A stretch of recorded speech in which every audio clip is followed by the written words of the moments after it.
notre titre ce matin, comment un être humain terrestre limité peut-il manifester la vie divine céleste? La tonne que je veux mana na mana wana teni sal medun kan zugu anta tek atin pour que wonnam se me ingrevi.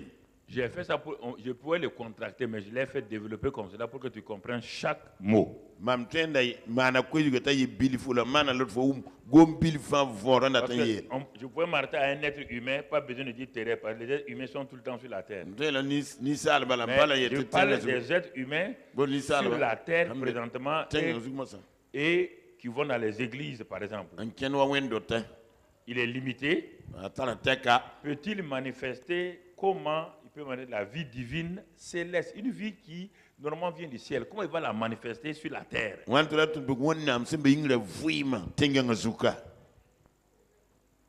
Telle est la question. Voici le christianisme. Ou bien encore, comment peut-on être chrétien? Simplement en quelques mots. Mais si tu penses à la religion, tu ne vas pas comprendre ce que je dis ici. Alors, bien aimés frères et sœurs, et nous avons vu la semaine dernière les justifiés de première classe. Ce ne sont pas des slogans, je vous ai dit, ce ne sont pas des slogans. Parce que si il y a des faits que vous n'acceptez pas, c'est difficile que vous puissiez vous appuyer pour prendre votre envol.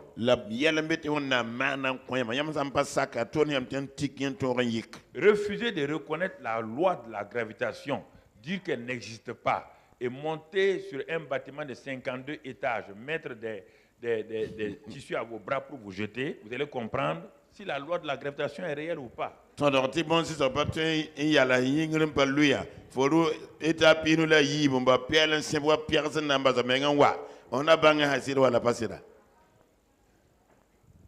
donc, mon frère, ma soeur, il est important que nous comprenions certaines choses. Un fait, on l'accepte tel qu'il est. Ce n'est pas une promesse, c'est un fait.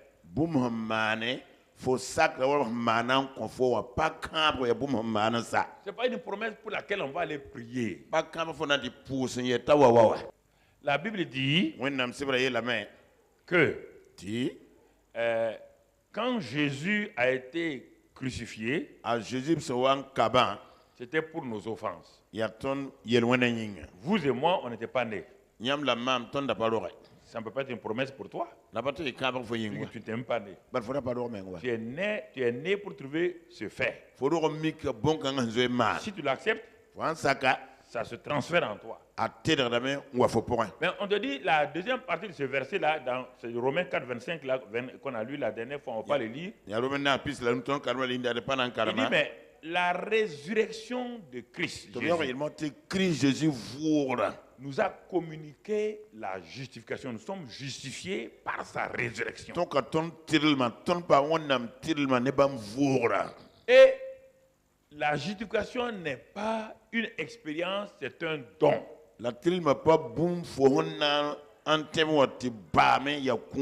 Appuie-toi sur ce que la Bible dit que Jésus est ressuscité. Alors, si tu acceptes ce fait, ça aussi c'est un fait, il est ressuscité d'entre les morts. Alors, Dieu dit, le fait que tu acceptes cela, il y a quelque chose qui se passe dans ta vie. Tu es justifié. Et ce terme-là est plus important que le terme justification du tribunal. Dans le tribunal, tu es justifié à cause, si on vérifie que les actes pour lesquels on t'a condamné ne sont pas réels, on te non. Ici, là, au contraire, c'est parce que tu as fait tellement de choses que tu ne peux pas te justifier, que quelqu'un est mort et est ressuscité pour te justifier. C'est différent. Dieu ne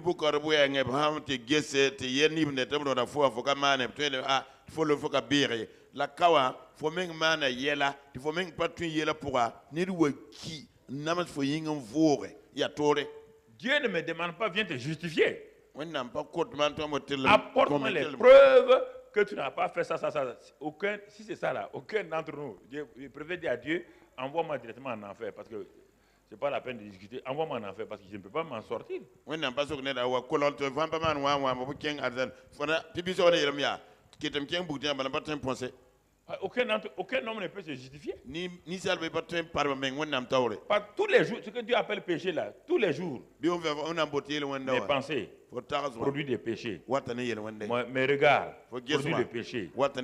Mes oreilles, produits de péché. Ma langue, là, elle sème le péché comme le pays. Alors, comment tu vas te justifier?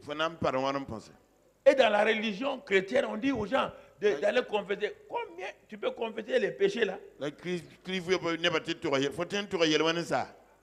Devant quelqu'un, tu vois, au moment où tu es en train de confesser devant la personne, tu regardes ta tête carrée là même. Dans ton cœur, on te fait confession, toi tu insultes le type. Tu as déjà péché? Oui ou non?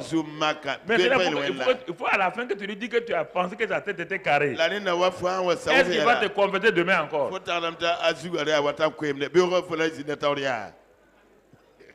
Il y a des choses qu'il faut bien comprendre, frère. Je vous dis ces choses-là pour que vous compreniez. Vous croyez que c'est amusement, mais c'est des vérités simples, mais qui ont échappé aux chrétiens. Dieu dit que la justification, étant donc justifié, il dit j'ai la paix avec Dieu.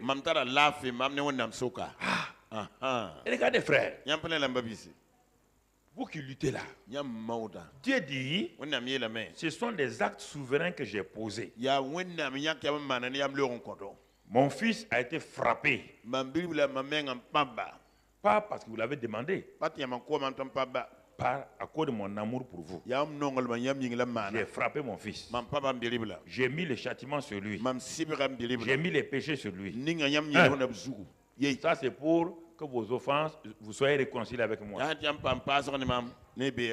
Il a été enseveli. Il est ressuscité d'entre les morts. Et dès le moment qu'il est ressuscité, le juge céleste, dès que Christ est ressuscité, il est parti au ciel montrer, le juge céleste dit, l'humanité entière est justifiée. Maintenant, cette justification est transférée, devient une réalité dans la vie de quiconque accepte ce que j'ai fait.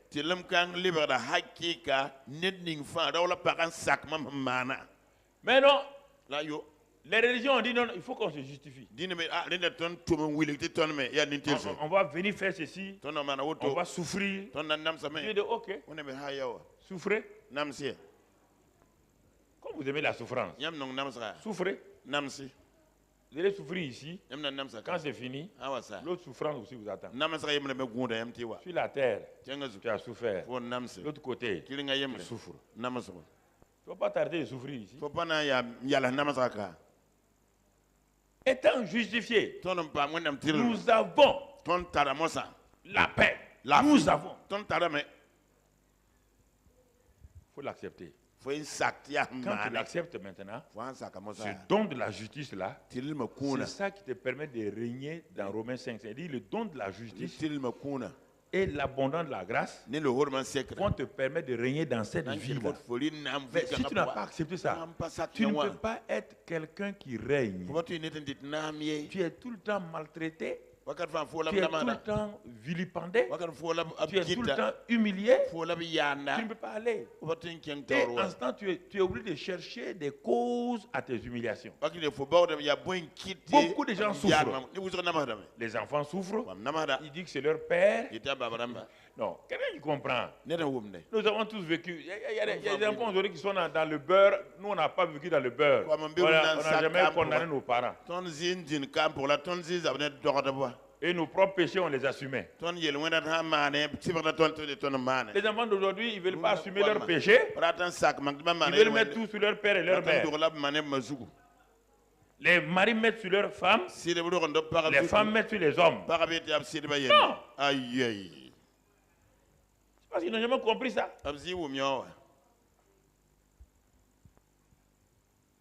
C'est ça qui a amené les Hegel, Hegel, le philosophe, a dit non. Hegel, il a dit non. Vous savez, il n'y a ni Dieu, ni Satan, ni le péché. Et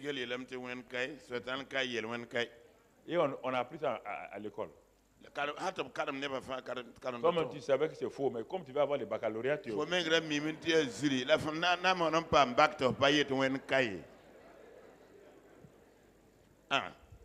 le gars, il a dit ça. Les gens ont dit à Hegel, à la fin de sa vie. Il dit, bon, maintenant tu vas mourir là-haut. Tu as dit qu'il n'y a pas de Dieu. Il dit, ah, lui, il ne s'aime pas. Hein. On est en train d'enseigner des générations entières en disant que tu as dit qu'il n'y a pas de Dieu, il n'y a pas Satan, il n'y a pas de péché. Et malgré ça, les gens sont culpabilisés. Alors, si Dieu n'est pas réel, si Satan n'est pas réel, si le péché n'est pas réel, les gens devaient être heureux. Mais malgré pourquoi tu as dit tout cela, les gens sont malheureux. Il dit, ce sont les choses de jeunesse. C'est trop tard. Comprenez? Il y a des choses que les gens ne comprennent pas.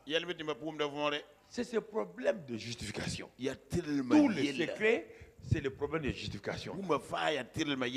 Parce que la culpabilité est un poids terrible pour l'homme. La culpabilité, c'est ça qui conduit les hommes à s'entretuer. Il faut trouver un bouc émissaire. Ils ont inventé des expressions bouc émissaire qu'ils ont pris dans le Lévitique. Les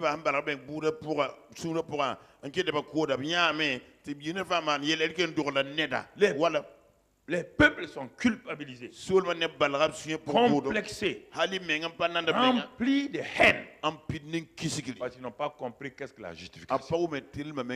Et dans les églises chrétiennes, la même chose se passe. Ils n'ont pas accepté la justification. Et des gens luttent pour s'accepter d'abord, pour s'aimer eux-mêmes d'abord.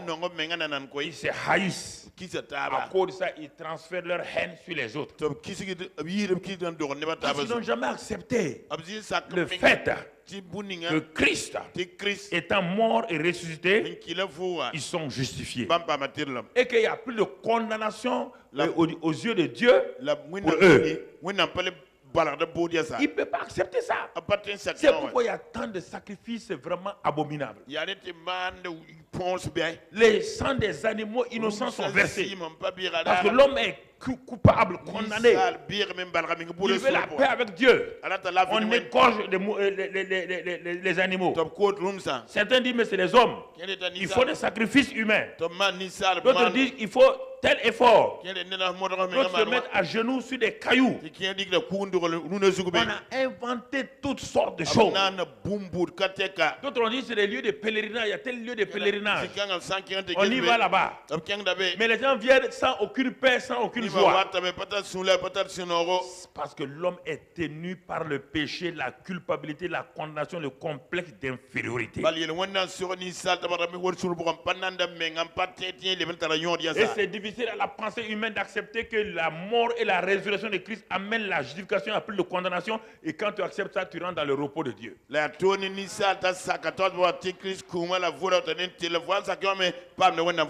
Tu rentres dans le repos de Dieu. Parce qu'est-ce que la justification dans sa définition biblique? C'est la capacité que Dieu donne, la capacité divine donnée à un être humain limité.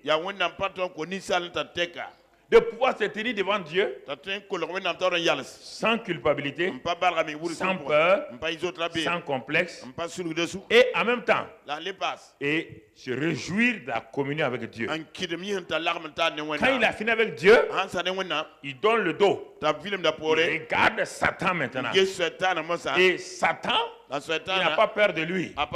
Il peut lui dire clairement, Satan, tu viens à moi, mais tu n'as rien.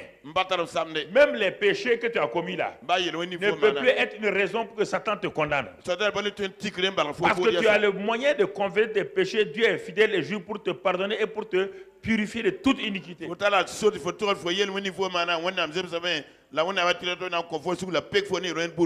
les gens laissent ça. On va les jeûner. Le jeûne peut enlever les péchés. Si les jeunes enlèvent le péché de quelqu'un, depuis l'Ancien Testament, Dieu a montré quoi? Depuis l'Ancien Testament, Israël a resté 430 ans en Égypte. Ils ont commencé à vivre comme les Égyptiens. Ils ont commis des péchés. Pour les faire sortir là-bas, c'est Moïse a fait quelque chose. Il a fallu simplement de faire quoi? Égorger un agneau. Un agneau innocent. Prendre le sang de cet agneau, le mettre sur les linteaux. Et quand l'ange de la mort est venu, tous ces gens-là ne sont pas différents des Égyptiens. Non. Si vous comprenez la justification. Quand l'ange de la mort est venu dans le camp d'Égypte, tous les premiers-nés sont morts. Il est venu dans le camp israélite. Il voit les mêmes péchés. Il voit ces enfants-là qui sont des adorateurs d'idoles, des rebelles. Il a envie de les détruire. Mais quand il regardait le sang, est-ce qu'il pouvait passer? Est-ce que c'est ce que les enfants ont fait qui les ont justifiés? C'est ce que leurs parents ont fait qui les ont justifiés? C'est d'avoir mis quoi? Le sang. Réfléchissez. Ils sont sortis de l'Égypte sans la prière de Moïse.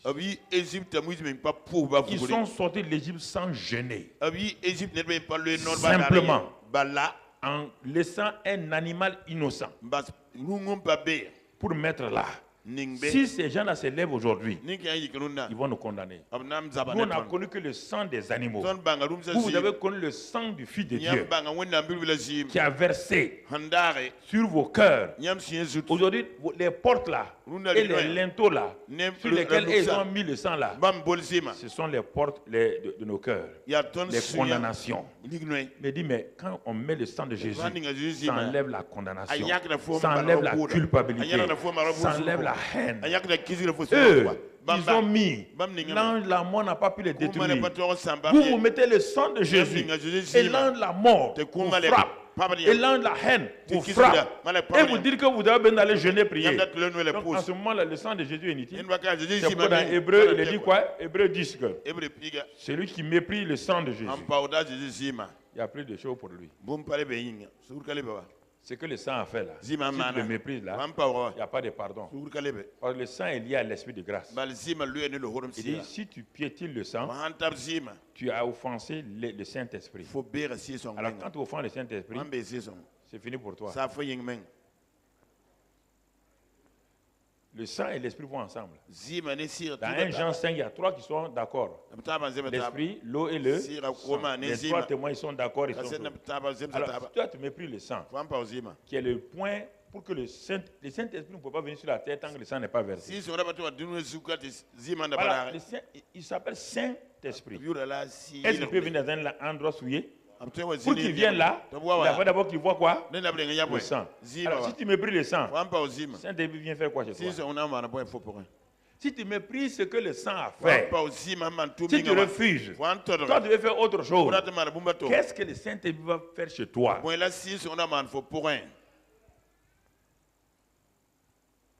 Révisons notre manière de vivre la vie chrétienne.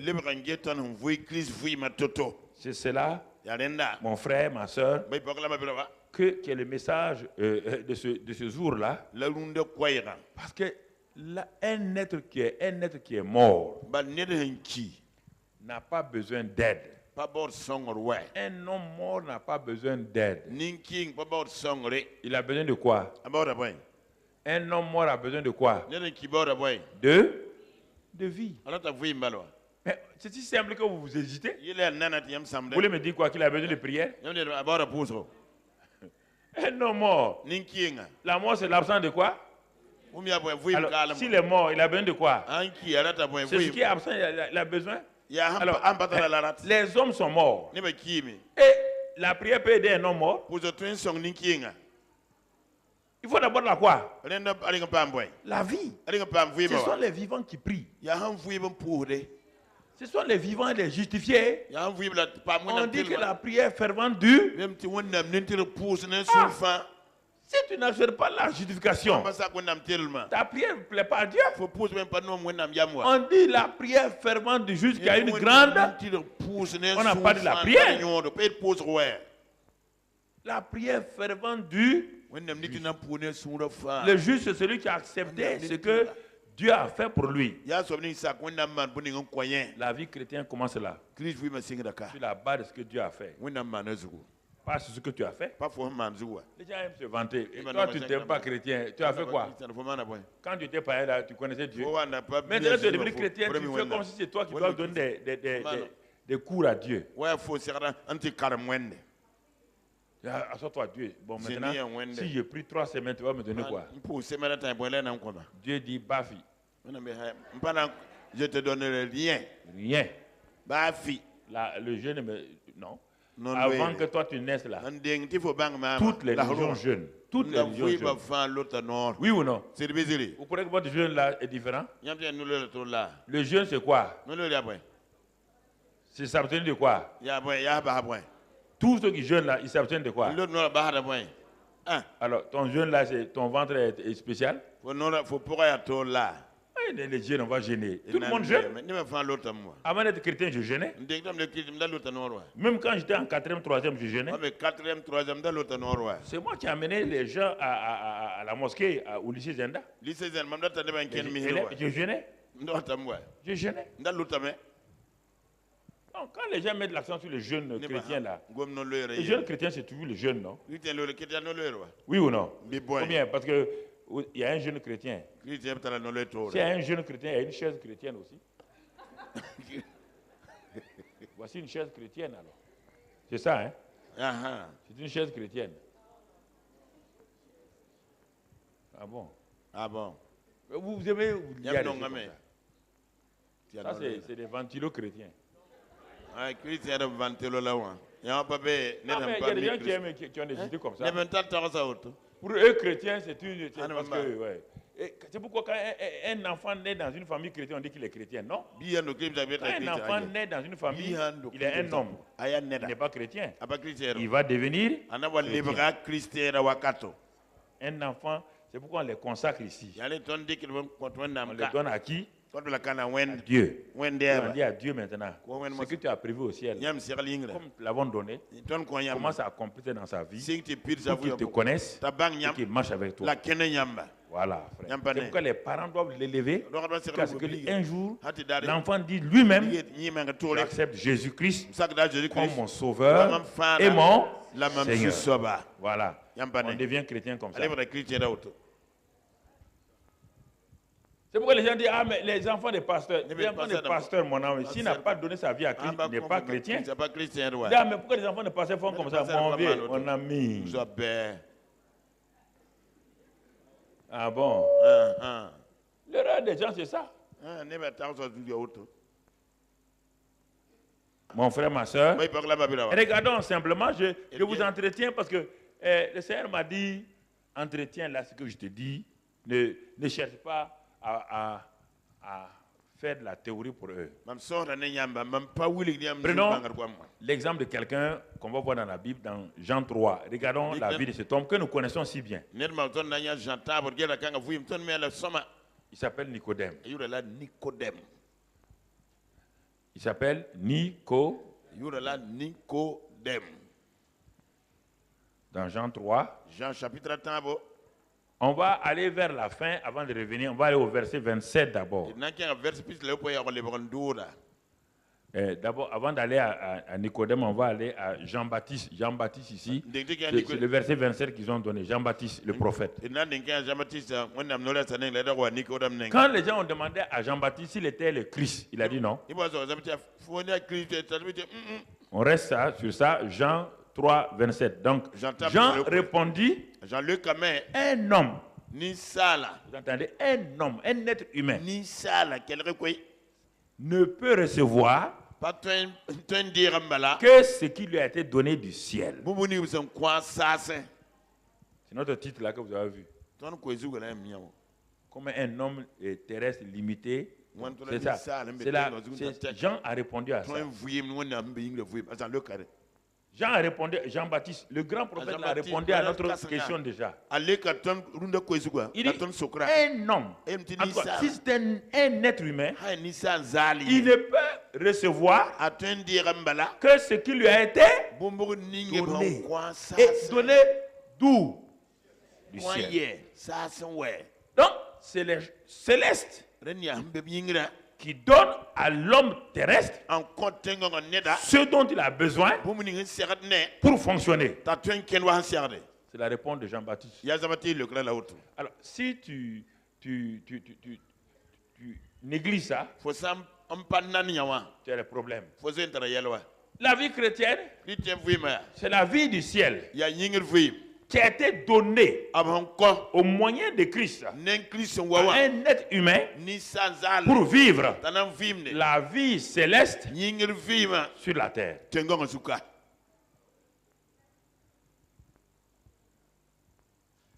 Pour vivre sur la terre. Alors réfléchis. Avec ça, tu ne dois plus être complexé. Tu faisais des efforts là. Il faut arrêter. Quel effort tu vas faire? Puisque tu ne peux pas monter au ciel, c'est le ciel qui est venu vers toi. Le ciel est descendu sur la terre pour te donner ce que le ciel contient. Ça, c'est Jean-Baptiste, donc le prophète qui a dit cela. Regardons maintenant, mon frère, ma soeur, regardons le verset 34. 34. 34. Car, c'est le même Jean-Baptiste qui parle encore. Celui que Dieu a envoyé dit ses propres paroles. Dit les paroles de qui? Donc jusqu'à présent là, je réfléchis. Je ne peux recevoir que ce qui a été donné du ciel. Celui que Dieu a envoyé, celui que Dieu envoie, celui qui dit que Dieu m'a envoyé, doit dire les paroles de Dieu. Pourquoi? Parce que Dieu ne lui, il est dit ici, Jésus, il montrait Jésus aux gens. Parce que Dieu ne lui donne pas le Saint-Esprit avec mesure.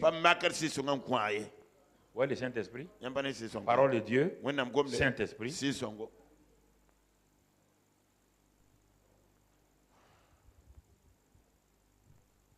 Alors, quiconque est témoin, envoyé là, ça veut dire témoin. On ne parle pas des pasteurs, des prophètes, hein. On parle des témoins. Quiconque est témoin doit dire les paroles de qui? Tu es témoin de qui?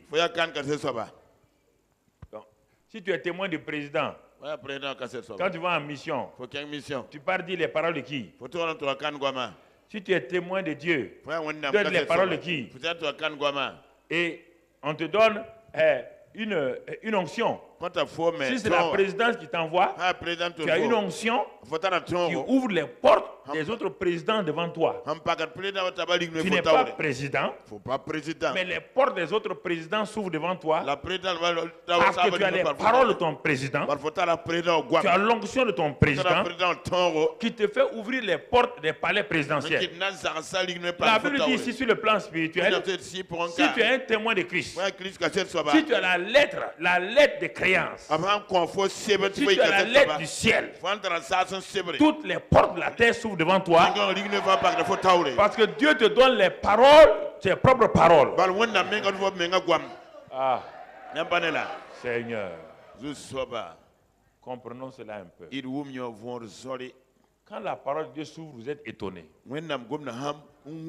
Quand la parole de Dieu s'ouvre, vous êtes étonné. Il n'y a plus d'effort à faire. Non. Elle s'ouvre d'elle-même. Elle n'a pas besoin d'autre chose. Elle n'a pas besoin d'explication. Verset 35, Jean parle encore. Le prophète parle. Il dit le Père aime le. Ça c'est le premier dont on parle. Mais ça s'applique à toi aussi. S'il a aimé le premier fils, il va haïr les autres fils. Hein? Alors, le Père aime le. Et il a remis toutes choses entre ses. C'est pourquoi quand Jésus partait, il dit, je vous remets toutes choses entre vos. Regardez, C'est le même principe. Ce que le Père a fait avec Jésus, il le fait avec nous. Mais est-ce que tu as entendu qu'on t'a dit de chercher? Chaque fois, c'est quelqu'un qui donne, non? Oui ou non? On vous a dit de chercher? On vous a pas dit de chercher? Et le dernier verset, c'est le 36. Alors il dit maintenant, celui qui croit au Fils a la vie éternelle. Celui qui ne croit pas au Fils ne verra pas la vie, mais la colère de Dieu demeure sur lui. Ça, c'est le grand prophète Jean-Baptiste qui a dit ça. Il était parent de Jésus, mais il ne le connaissait pas en tant que le Christ, le Messie. Il savait que c'est son parent. Il ne savait pas. Il dit, c'est lui qui m'a envoyé pour qu'il connaisse le Messie. Le Père a dit à Jean-Baptiste, va au Jourdain pour baptiser. C'est lui sur qui tu verras descendre le Saint-Esprit et s'arrêter. C'est lui le Christ. Et un jour il baptisait. Il voit Jésus venir à son baptême. Brusquement, le Saint-Esprit dit, il est en train d'arriver. Celui pour qui tu as été créé là. Jean-Baptiste est une voix que Dieu a créée. C'est-à-dire que c'est le porte-voix de Jésus que Dieu a créé uniquement dans ce but-là. Si tu ne sais pas ce que tu es, tu souffres. C'est pourquoi Jean-Baptiste ne s'est jamais comparé à qui que ce soit.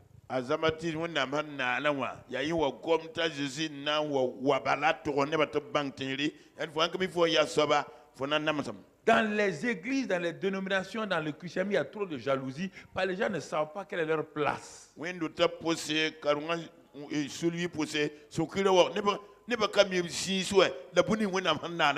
Quand Jean-Baptiste est né, ses parents lui ont dit, quand l'ange Gabriel nous a dit, il a dit c'est toi, celui dont Ésaïe a parlé là, c'est toi le messager, c'est toi. Donc Jean-Baptiste dit, ah bon papa, vous êtes sûr c'est moi? Il dit oui. Depuis ce jour-là, Jean-Baptiste n'a plus douté de lui-même.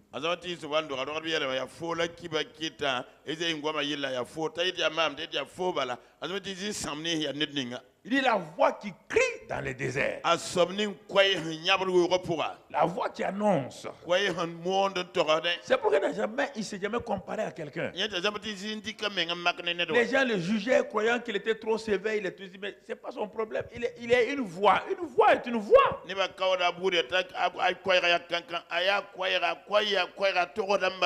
voix n'est pas autre chose qu'une voix. Vous comprenez? Quand vous savez ce que vous êtes, les gens vont vous critiquer. Parce que les gens n'aiment pas que vous ayez une identité spécifique qu'ils ne peuvent pas eux-mêmes déformer ou réformer.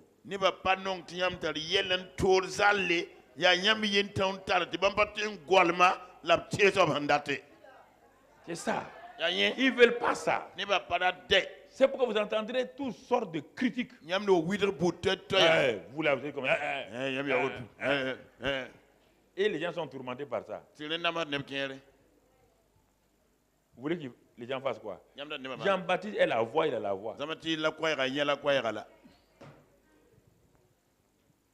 Est-ce qu'on a dit qu'il est narine? On dit qu'il est la voix. Le gars ne peut rien faire. C'est son identité.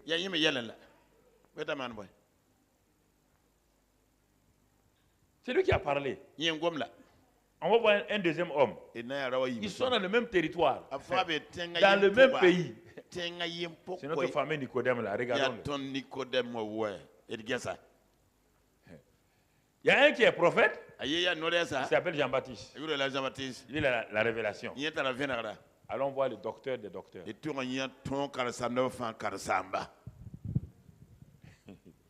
Le docteur des docteurs. Alors, regardons-le. Dans Jean 3. C'est toujours le même chapitre de Jean 3. Hein. On trouve les deux dans le même chapitre de Jean 3. Mais Nicodème commence Jean et Jean-Baptiste termine Jean. Donc, regardons dans Jean 3. Jean chapitre 3. Verset 1. D'abord, allons au verset 10. Je vais aller au verset 10 pour montrer qui il était sur le plan spirituel. Verset 10. Retournons au verset 10 avant de revenir au verset 1. Jésus répondit maintenant à Nicodème. Tu es le docteur d'Israël et tu ne sais pas ces choses.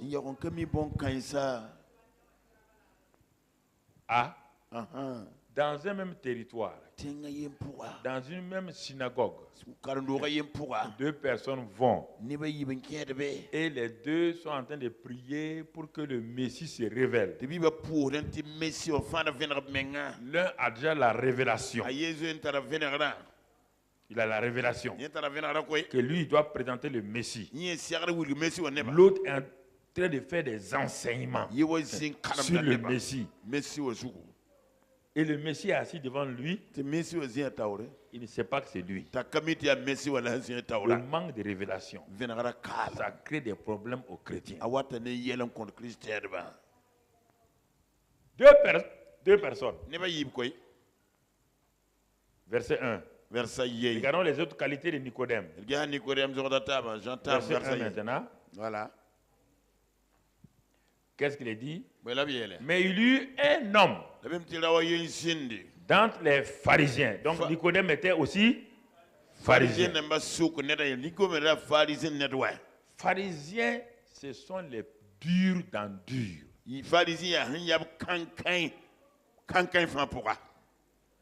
Très dur. Et du point de vue de la loi de Moïse, ils sont stricts. Quand on regarde leur position par rapport à la loi même, ils sont vraiment presque sans faille par rapport à la loi. De façon extérieure, quoi. Il est pharisien et un chef des Juifs. Il est notable. Il a toutes les caractéristiques. Il est juif. Mais un notable, ce n'est pas n'importe quel juif. Troisièmement, sur le plan religieux, il est pharisien. Ceux qui dirigent la vie religieuse du pays. Quatrièmement, parmi ces pharisiens, il est le docteur de tout Israël. C'est Jésus qui le dit, tu es le docteur d'Israël. Tu n'as pas dit tu es un. Tu es le docteur d'Israël. Deux personnes. Jean-Baptiste et Nicodème. Jean-Baptiste vit dans les déserts. Dans les lieux désertiques. Parce qu'il veut pénétrer les déserts des âmes des gens. L'âme de l'homme est un désert. Jean-Baptiste dit, pour pénétrer l'âme des gens, il faut que j'aille moi-même dans mon désert. C'est en allant dans le désert que là-bas Dieu l'a dépouillé. Cet homme excellent a été dépouillé totalement de ses pensées personnelles. Et l'Esprit de Dieu a pénétré dès le sein de sa mère. Il a déjà été rempli du Saint-Esprit. Il n'a même pas vécu une vie impure. Mais malgré tout cela là. Parce que l'homme, quand il est né pécheur. Maintenant, le Saint-Esprit l'amène dans le désert. Et dans le désert, l'homme va rencontrer, il va voir son âme. Comme David. Mon âme a soif de toi. Mon âme te cherche au-dedans de moi. Le désert, c'est un endroit terrible. La solitude est là. Tu ne peux pas accuser quelqu'un dans le désert. Il n'y a pas de femme à côté de toi. Il n'y a pas d'homme à côté de toi. Il n'y a pas de père ou de mère à côté de toi. Tu es confronté à Dieu. Et ta vraie vie se dévoile à tes propres yeux. Tu es dépouillé totalement de ce que tu croyais être. Et quand tu as fini, il va te revêtir maintenant. Il va t'habiller maintenant. C'est pourquoi quand Jean-Baptiste est sorti du désert, son désert, quand il est revenu en Israël, là-bas, il va rencontrer les âmes désertiques. Il a su que les âmes des gens sont des déserts.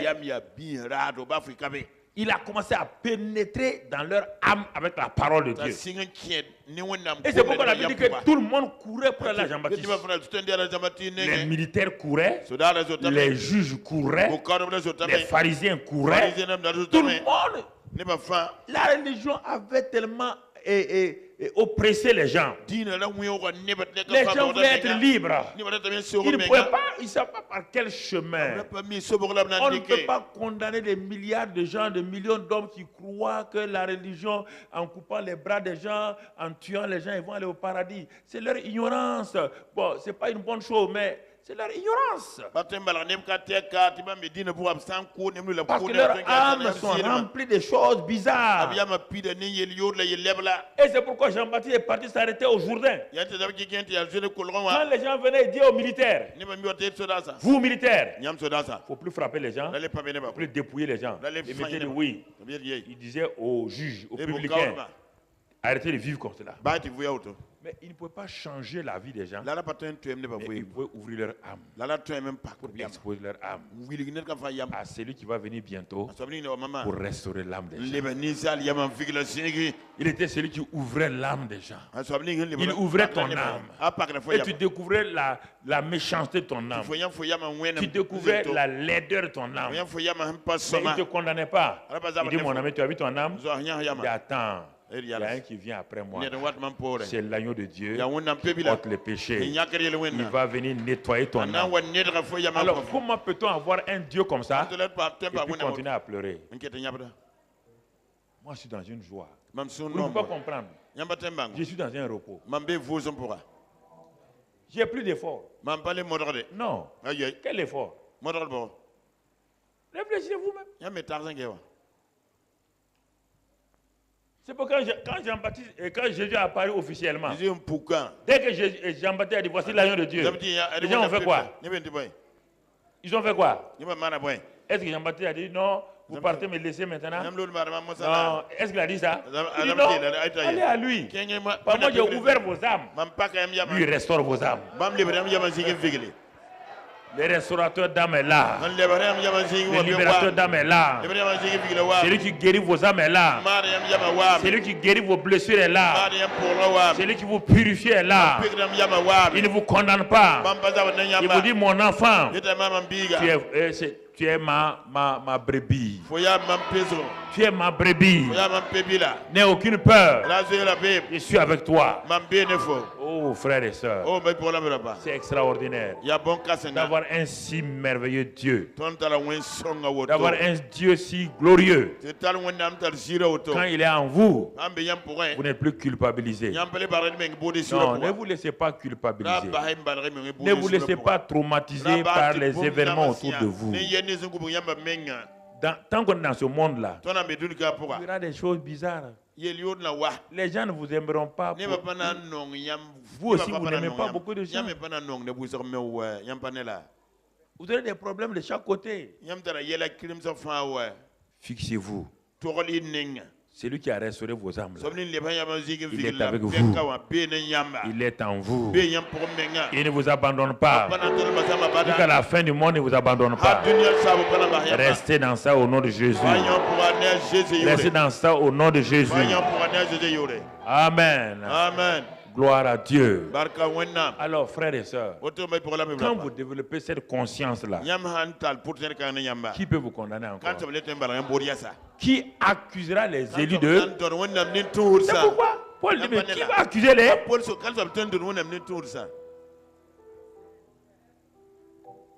Vous n'êtes plus complexé. Le complexe d'infériorité est fini. Le complexe de supériorité est fini. Parce que votre conscience est purifiée par le sang de Jésus. Ce qui vous culpabilisait là est ôté. Vous pouvez vous présenter devant Dieu et l'appeler Père. Vous l'appelez plus Dieu d'Abraham. Non, Dieu d'Abraham. Dieu d'Isaac, c'est solennel. Papa. C'est différent. Dieu d'Abraham, c'est la religion. Dieu d'Isaac, c'est la religion. Dieu de Jacob, c'est la religion. Mais quand on dit papa, ça c'est la relation. Ça c'est la communion. Ça c'est la victoire. Ça c'est le repos. Entrez dans votre relation avec papa.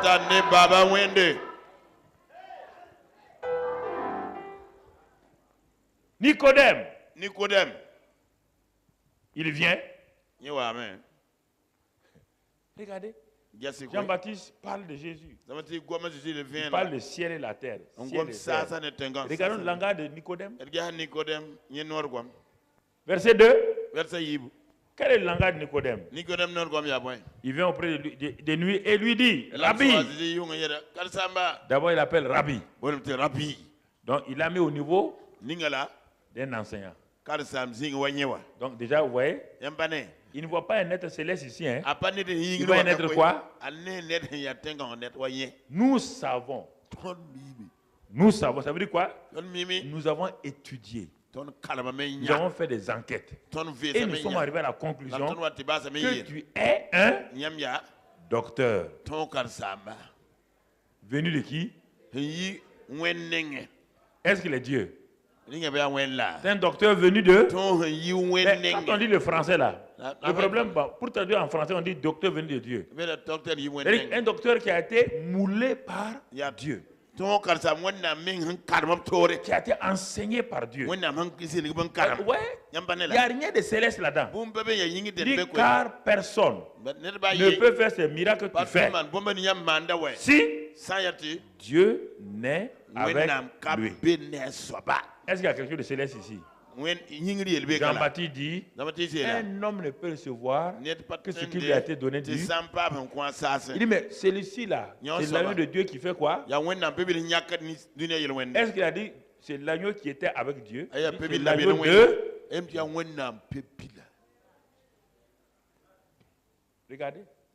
Ça dépend comment vous comprenez la vie chrétienne. Mais vous êtes chrétien pourquoi? Ah, mais je suis chrétien parce qu'on a dit que si on m'a dit que si on vient chez vous là, si on vient chez vous, vous priez seulement un peu, Dieu exauce. Dieu exauce. Ah bon? Qui t'a dit ça? Que si tu viens chez nous, on prie seulement. Que tu sois méchant ou pas, Dieu répond seulement. Ça existe quelque part ça? Ça existe quelque part? Pourquoi les gens se laissent flatter? Non. Présentons Jésus. Jean-Baptiste l'a connu. Nicodème, l'enseignant de tout Israël, n'a pas la révélation. Regardez, Jésus va lui enseigner l'ABC.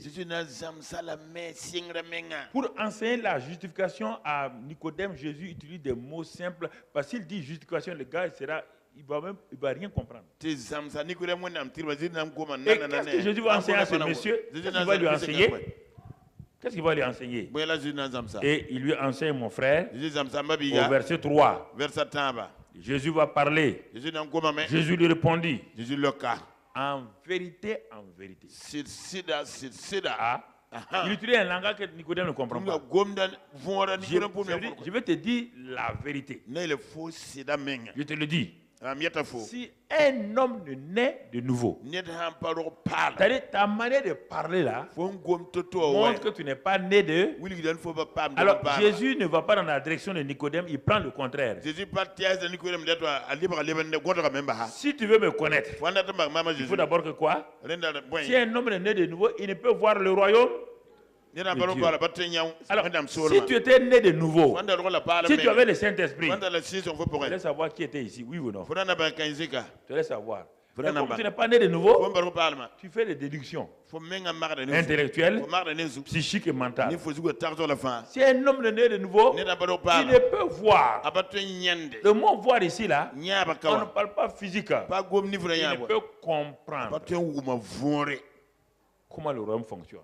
Quand quelqu'un dit, mais tu ne vois pas les mathématiques, on n'a pas dit, est-ce qu'on peut voir, on dit, est-ce que tu ne comprends pas les mathématiques? Fais attention aux mots. On ne parle pas de voir physiquement. Parce qu'on ne peut pas voir le royaume des cieux physiquement. Si un homme est né de nouveau, il ne peut même pas comprendre comment le royaume fonctionne. Sa compréhension est limitée. Et elle est purement religieuse. Elle n'est pas spirituelle. Pour que vous sachiez que ce que je dis là est réel, regardez la réponse de Nicodème tout juste après. Regardez sa réponse. Nicodème lui dit, comment un homme peut-il naître? Il est vieux.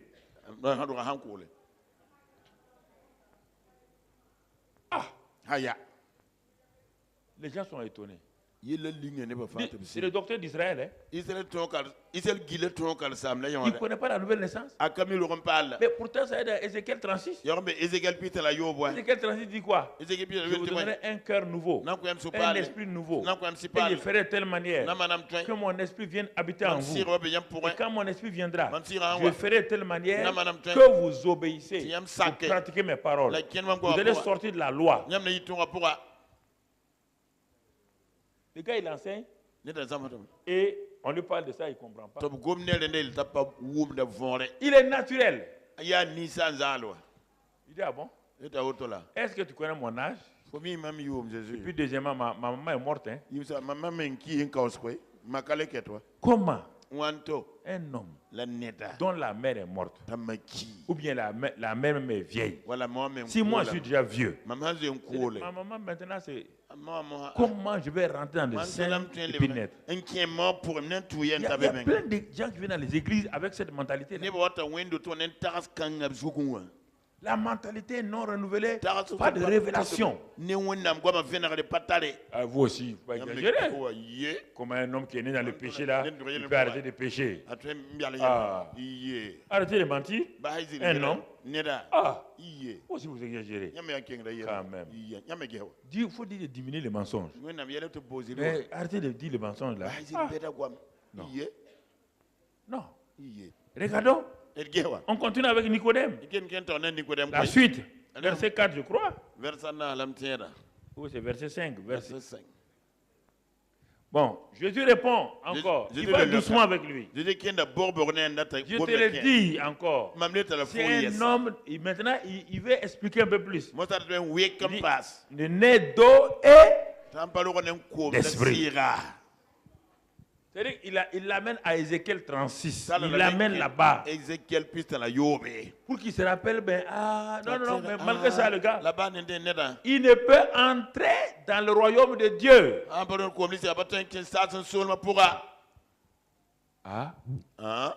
Donc, on peut être dans l'église, oui, sans être dans le royaume.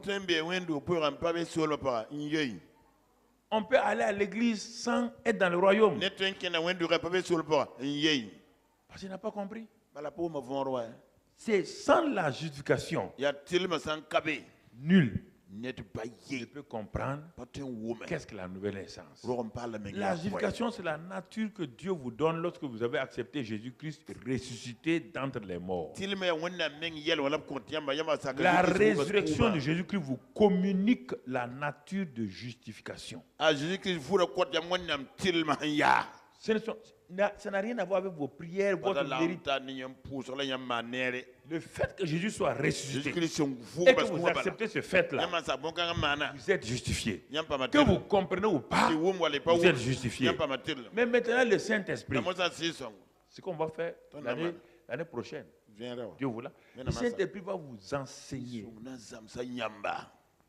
à sortir de votre ignorance et à exercer ce que vous avez reçu de Christ ressuscité. Le Christ mort à la croix de Calvaire ne vous donne pas la vie. Il vous réconcilie. La mort ne donne pas la vie. À la croix, il n'y a pas de vie. À la croix, c'est la mort de votre vieil homme. La croix ne donne pas la vie. Il n'y a pas de mort à la croix. La croix, c'est le lieu où le jugement de Dieu qui a frappé son fils pour nous. Dieu a crucifié notre vieil homme avec son fils. Et à cause de ça, Dieu s'est réconcilié avec nous. Après, l'ensevelissement, l'enterrement. On n'enterre pas un vivant, on enterre un mort. Donc, à la croix, il n'y a pas de vie. Vous ne pouvez pas avoir de vie à la croix. La croix brise votre vieil homme. C'est pourquoi il dit de porter votre croix. Ça ne veut pas dire porter un morceau de croix ou bien de l'or. Non, c'est de porter cette mentalité. Votre vieil homme-là a été crucifié à la croix. Votre vieil homme a été brisé.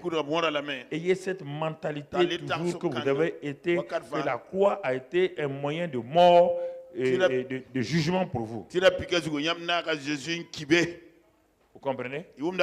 Quand vous comprenez ça, maintenant que Christ est ressuscité, la vie vient.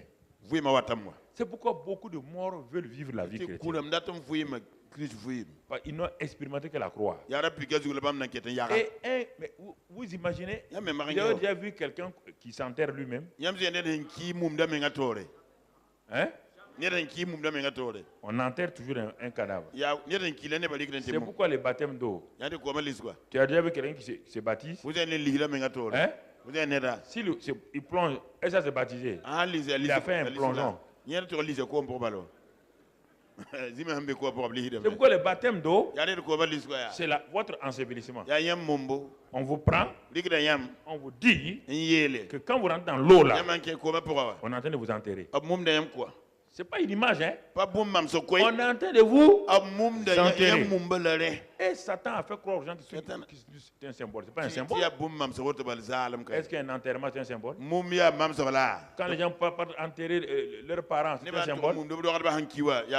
Pourquoi ils pleurent? Allez-y, le pays comme l'Inde. Un peu plus loin là-bas. Tant que vous avez dit que vous avez reçu Jésus là, les parents, il n'y a pas de problème. On vous accepte. Et on vous surveille. Le jour qu'on sait que vous avez été baptisé d'eau, quand vous venez, ramassez vos affaires, vous êtes mort. Si les païens savent que le baptême, c'est une séparation entre vous et eux, et toi, tu ne sais pas. Et quand tu as été baptisé d'eau, c'est une séparation avec le monde. C'est une séparation avec la vie ancienne. Et que quand tu es sorti de l'eau, tu es ressuscité dans les morts. Et c'est pourquoi il y a des baptisés, quand ils sortent de l'eau, ils commencent à parler en langue. Tellement ils ont cru au baptême, ils parlent en langue. Oui, vous avez vu ça? Ils parlent en langue. Le gars est tellement sûr. Mais pour beaucoup d'eux, c'est bon, c'est une image. Puis il tient le nez. Laisse l'eau la rentrer dans ton nez sale là, va ça va tout nettoyer. Pourquoi vous voulez faire un beau nez? Tu avais Jésus quand Jean-Baptiste est baptisé.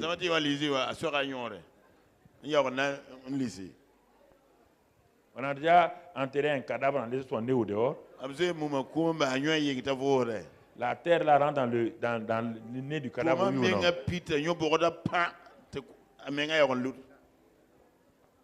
C'est pas une image.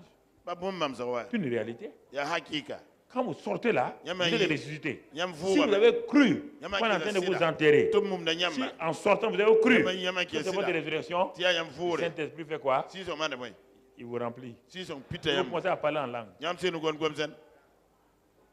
Et parfois, même les maladies, vous laissez vos maladies là-bas. Les démons, vous les laissez là-bas. C'est ça la puissance du baptême d'eau. Le baptême d'eau, ce n'est pas une image. Hein? C'est comme la Sainte Seine. Non, c'est un symbole. Si c'était un symbole, les gens sont tombés. Tu as mangé une miche et demie ce matin.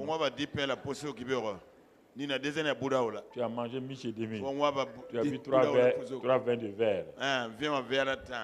Si c'est ça là, si c'est manger le pain là, boire le vin là, je reste chez moi, j'achète ma miche, j'achète mon vin et je bois.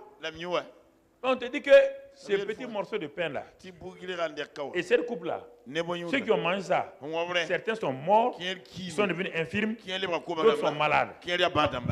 Dès le moment où on le place ici, ce n'est pas du pain que tu tiens dans ta main. Ce n'est pas une image. Une image ne fait pas de mal à quelqu'un. C'est deux choses, le baptême et la Sainte Seine, c'est deux choses importantes. Il parle à Nicodème. Et Nicodème ne comprend pas. Regardons les dernières choses de Nicodème. Et le Seigneur lui parle. Versets 6 et 7. Jésus va lui parler. Ce qui est né de la chair est quoi? Jésus dit Nicodème. Ce qui est né de la chair est chair. Ce qui est né de l'esprit est esprit. Il dit, c'est ça. Il faut que tu comprennes. Il y a deux étapes de vie.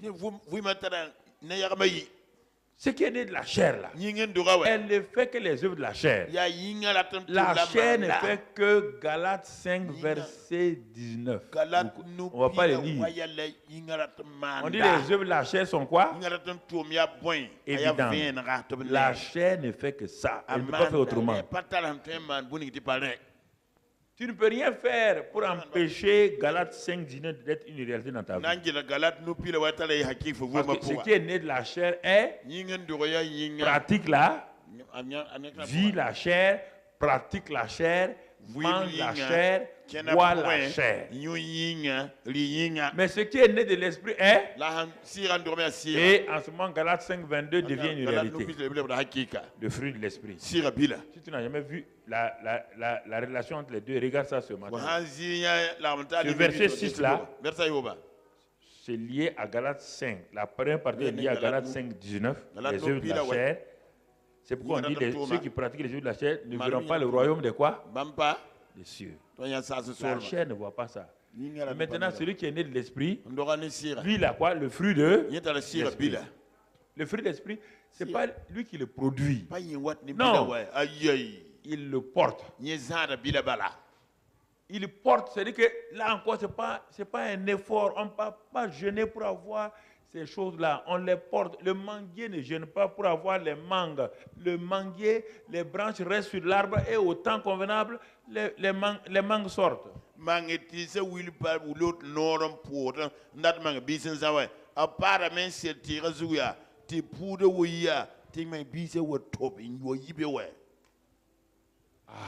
Et Jésus va lui dire maintenant quelque chose d'important, le verset, la suite, on va le lire rapidement, toute la suite là, on va le lire. Ne t'étonne pas que je t'ai dit, il faut que vous naissiez de nouveau. Ne t'étonne pas. Verset 8. Le vent souffle où il veut.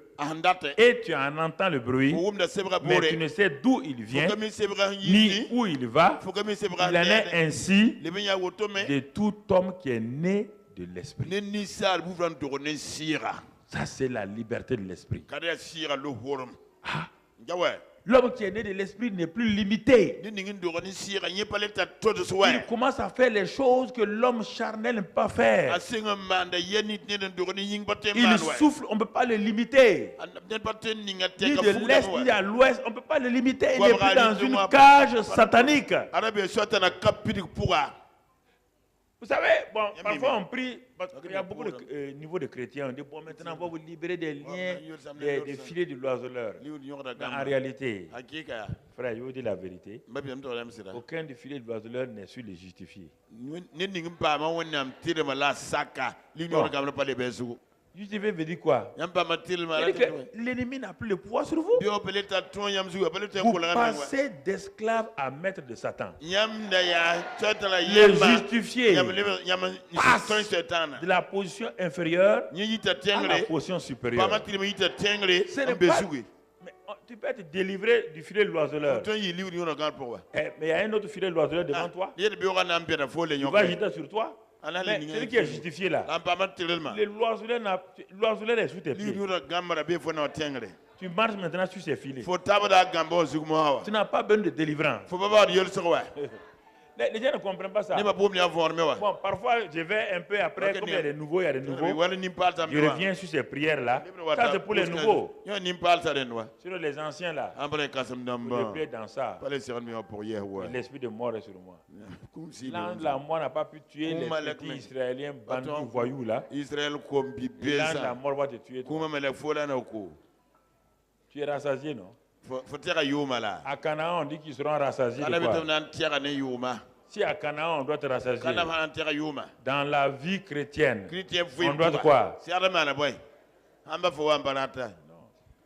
Mais réfléchissez. Si l'ancienne vie est meilleure, mon frère, quelque chose ne va pas. Pourquoi on dit Ancien Testament? On dit Nouveau Testament. Pourquoi on dit ça? C'est ça qu'il dit à Nicodème. Nicodème lui dit comment cela peut-il se faire? Le gars, il est en train de... La plupart du temps, pasteur, comment on peut te délivrer? Les gens s'asseyent. Ils prennent leur bic. Il veut dire que le pasteur va dire premier point. Pour te libérer, délivrer maintenant. Écrivez. À partir de maintenant, vous devez chaque jour filer du Sumbala, mettre sur vous. Après le pasteur, qu'est-ce qu'on doit faire? Deuxième point. Après avoir mis le Sumbala sur vous, deuxième point. Vous partez vous coucher sur une natte trouée. Oui, pasteur, troisième chose. Les gens aiment ça. Quand ils vont quitter ton bureau, ils vont aller Sumbala. Ils vont acheter des choses. C'est ça que Nicodème demande. Ce que tu as dit, le comment, le comment, le how. Comment? Cela peut-il se faire? Hein? Comment? Jésus lui répondit. Tu es le docteur d'Israël et tu ne sais pas ça? C'est dans Ézéchiel 36. Vous avez vu ici, ce que Nicodème demande, c'est différent de la question de Marie. L'ange a dit la même chose à Marie. Tu auras un fils, le fils de Dieu. Mais l'ange a dit grâce. Marie demande la question. Comment cela sera fait? Puisque du point de vue humain, chair là, je ne connais pas. Donc il y a un autre niveau. C'est quel niveau? Le niveau du Saint-Esprit. Et Marie a dit, ok. Mais lui, il discute. Il veut comprendre des techniques. Suite, verset 11. En vérité, je te dis, nous disons ce que nous savons et nous disons ce que nous savons et nous rendons témoignage de ce que nous avons vu. Vous ne recevez pas notre témoignage. Voici le vrai problème. Ce matin, ce que je vous dis là, c'est ça que je vous dis, même chose. Nous disons ce que nous avons vu, ce que nous avons reçu. Et Jésus dit, vous ne recevez pas notre témoignage. Beaucoup de gens, quand on leur parle, ils sont dans l'église, ils sont en train de lutter avec les paroles du pasteur. Je ne sais pas, il y a des choses, je vous dis simplement. Si vous venez penser qu'un homme de Dieu peut vous être utile, examinez la parole comme Paul avec les Béréens. Les gens, quand Paul a dit que Jésus est le Messie, les Béréens ont dit non. Le Jésus qu'on a crucifié ne peut pas être le Messie. Il est mort entre deux voleurs. Le Messie des Juifs là ne peut pas mourir comme un vulgaire bandit. C'est ça. Il dit les choses spirituelles ne peuvent être comprises par les gens trop intellectuels parce qu'ils veulent tout le temps intellectualiser les choses. C'est ça Nicodème le docteur.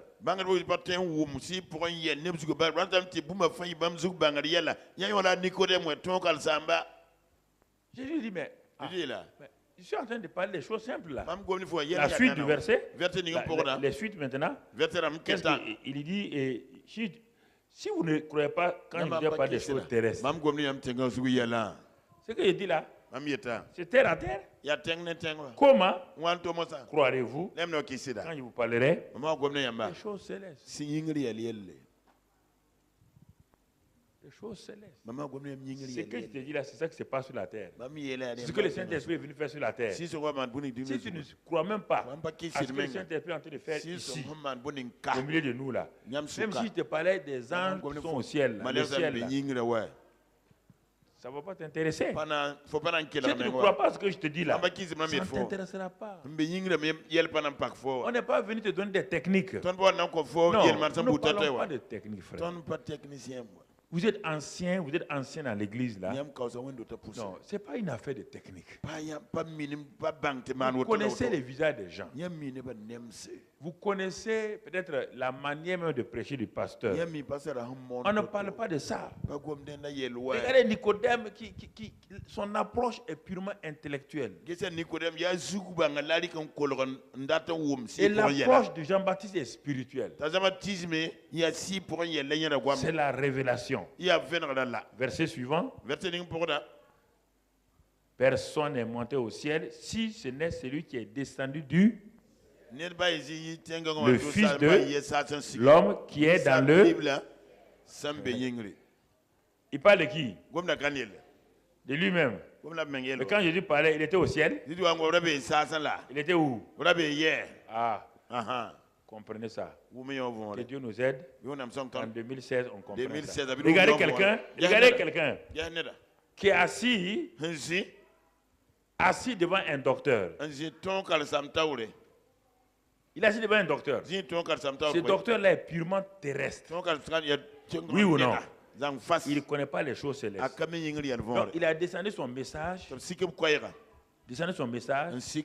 au niveau du docteur, en disant qu'il lui parle des choses terrestres. La nouvelle naissance, ce n'est pas au ciel, c'est sur la terre. Le royaume des cieux, c'est sur la terre actuellement. Le Saint-Esprit est avec moi sur la terre. Il lui enseigne ça. Le gars dit comment? Il dit mais si ce que je te dis là, tu ne comprends pas. Si je te parle des choses du ciel, ça ne servirait à rien. Il dit mais le Fils de l'homme là, c'est venu par lui.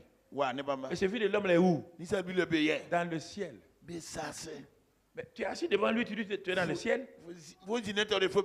C'est ça. Il y a deux groupes, écoutez encore, deux groupes de gens qui sont assis face à face. L'un opère des positions célestes et celui qui écoute là est assis encore dans les lieux terrestres. Ça veut dire quoi? Il est chrétien, mais il n'y a rien de céleste qui se manifeste en lui. Il a caché toutes les choses célestes là. Il écoute seulement le message du pasteur avec les oreilles. Il est en train de voir les choses du pasteur avec les oreilles. Mais il ne comprend pas les choses célestes. Le pasteur a dit des choses bizarres. Non, le pasteur opère parce qu'on le verra. Il opère à partir du ciel. Ça veut dire quoi? Éphésiens nous dit que nous qui étions morts là, Dieu nous a ressuscités. Pas seulement pour nous justifier. Et il nous a fait asseoir dans les lieux célestes en qui? Donc je suis actuellement là, je suis à où? Mais dans les lieux célestes. Mais toi tu es ressuscité, tu es justifié. Mais toi tu es assis dans les lieux terrestres. Donc ce que je te dis là, ça passe au-dessus de ta tête. Tu entends mes mots. Tu essaies de comprendre. Mais tu n'as pas saisi la révélation. C'est ça le problème. Et puis Nicodème est parti. Quand maintenant on enterre Jésus, Nicodème réapparaît. Il est disciple. Qu'est-ce qui s'est passé? Le docteur d'Israël est parti. Il a pris les livres. C'est ce que je vous recommande. Nicodème est parti. Il est étonné. Comment ce jeune homme de 30 ans là, d'où il détient ses révélations. Il parle que le Fils de l'homme qui est dans le ciel. Et pourtant, il est assis devant moi. Mais oui, il y a des chrétiens terrestres. Ils sont chrétiens pour eux, ils ne connaissent que le bâtiment d'église. Et en ce temps, dans la même église, il y a des chrétiens qui sont assis dans les lieux célestes. Les lieux célestes, ce n'est pas le paradis. C'est la position au-dessus de Satan. Les terrestres subissent Satan. Les lieux célestes, et ils ont Satan sous leurs pieds. C'est différent. Les célestes regardent d'en haut. Les terrestres regardent en haut. Cherchant une aide d'en haut. Croyant qu'il y a de l'aide en haut. Il n'y a plus d'aide en haut. Le Dieu qui est assis au ciel là, il est assis actuellement en toi. Il vit en toi. Il fonctionne en toi. Il dirige par toi. Il n'est pas mon frère, ma soeur. Il est assis en toi. Il ne viendra pas du ciel pour t'aider. Il est en toi. Donc ne te laisse pas tromper par quelqu'un. Dieu ne peut pas te donner mon Dieu. Tu as le même Dieu. Tu as le même Saint-Esprit.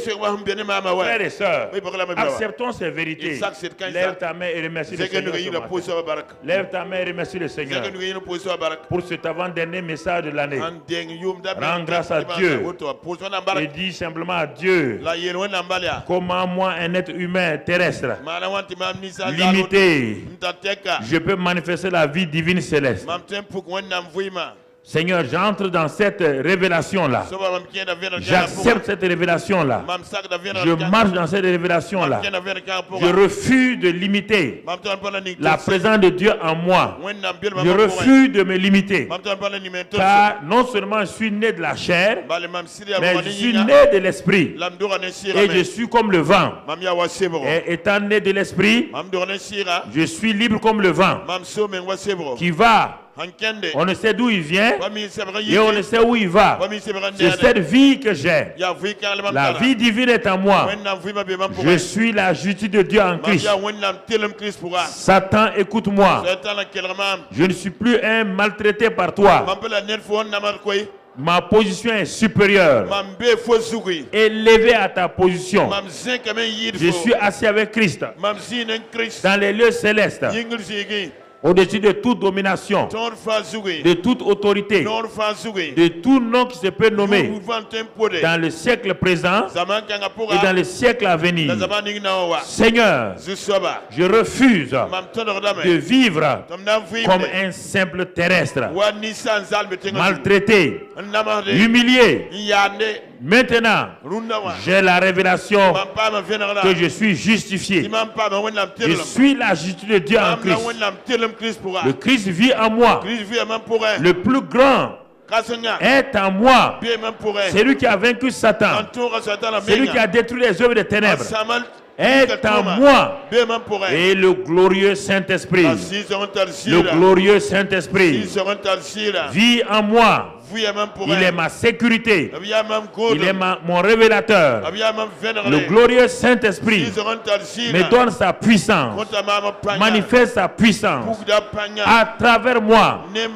Je ne suis plus esclave de quoi que ce soit, car la vie divine en moi produit son effet. Merci Père. Au nom de Jésus, acclamons le Seigneur. Acclame le Seigneur. Amen. Amen.